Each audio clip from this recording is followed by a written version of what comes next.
Aunt Ruby's twisters. Child of the prairie, you'd call them twisters, all of them. Cyclones, whirlwinds, hurricanes, tornadoes.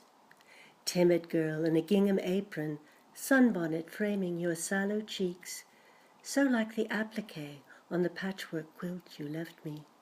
But you were an expert on storms, mocked our small terrors, our panics when the power failed, said you only ever had oil lamps at home, or tallow candles that smelled of rancid fat. But you remembered how the wind could scoop up buildings, trucks, tractors, horses.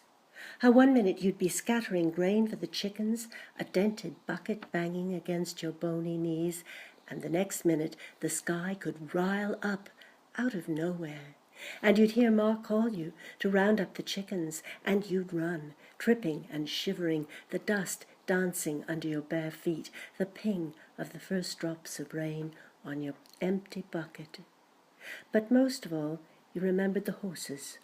Pa struggling to unhitch them from the bucking wagon, plying his wild man whip, bellowing their names, to steady them, or so he said.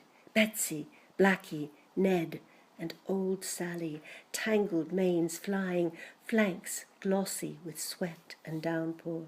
Ma's shouts as she herded everyone into the basement shelter. Once, when a storm was brewing, I found you at the kitchen window, grown old before I'd noticed, your nightie damp with your own sweat, your eyes child-wide, still hearing the horses scream above the rumble of thunder, the crack and whine of your pa's whip.